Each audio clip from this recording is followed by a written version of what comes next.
আমি ঈদ সবসময় ঢাকাই করি, তো ঢাকাই ঈদ হচ্ছে। আপু অ্যাওয়ার্ডটা কাকে উৎসর্গ করবে? নিজেকে নিজেকে উৎসর্গ করব এবং আমার দর্শকদের উৎসর্গ করব। এই কারণ যতটুকু আমার পথ চলা, আমার মনে হয় যে আমি আমার নিজস্ব চেষ্টাই ছিল। অবশ্যই ফ্যামিলির সাপোর্টটা আছে, বাট আমার নিজের প্রচেষ্টায় আমি আজকে এখানে এই মুহূর্তে দাঁড়িয়ে আছি আপনাদের মাঝে।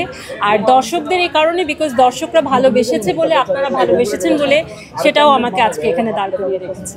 এখনও আমি নিজেও জানি না, যতটুকু আপনারা দেখেছেন অতটুকু গল্পই আমি জানি, পরবর্তী গল্প এখনও আমার কাছে মোচন হয় নাই, সো আমি এখন জানি না।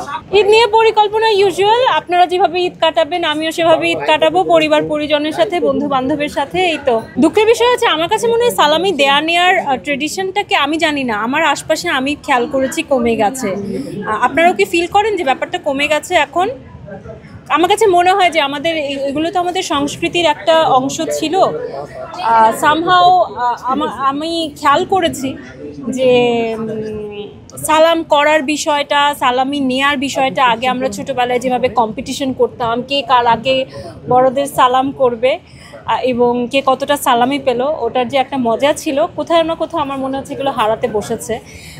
সো আমাদের উচিত আমাদের নিজস্ব এই যে মজার বিষয়গুলো, সংস্কৃতিগুলো, এগুলোকে ধরে রাখা।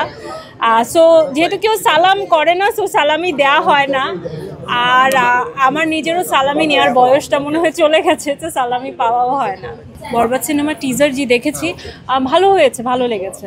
কোন মুভিটা আগে দেখবেন হলে গিয়ে, যদি 3টা টিকিট দেওয়া হয় আপনাকে, জঙ্গলি, বরবাদ এবং দাগি? যে টিকেটের মানে যে টিকিটটা আগে পাবো এবং যেটার সময় আগে হবে, 3টাই যদি একসাথে দেওয়া হয় কোনটায় আগে যাবে? অবশ্যই দেখবো, কেন দেখবো না? সবগুলো সিনেমাই এবারে গিয়ে দেখবো, অনেকগুলো সিনেমা রিলিজ পাচ্ছে, সবগুলোই দেখবো গিয়ে, এবং বরবাদ তো অবশ্যই দেখবো, আশা করি খুব তাড়াতাড়ি। কথাবার্তা চলছে, হয়ে যাবে ইনশাল্লাহ, আশা করছি।